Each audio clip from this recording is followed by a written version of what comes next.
While it's really heartbreaking to witness the damage of this typhoon to everyone, there are just some people who deals with it in their own way. Top 5 Pinoy Flood Humor Videos.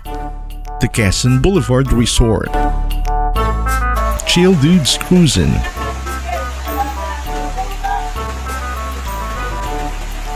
The Skimboard Crew.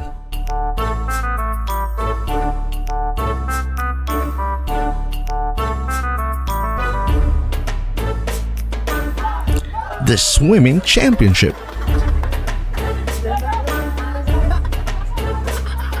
And the parcel delivery. Sus, pasuyo na lang, hindi na kaya ng motor. Di porket lagi kang nagtitip, aayon din sa iyong panahon. Huwag mong ginagalit ang pogi.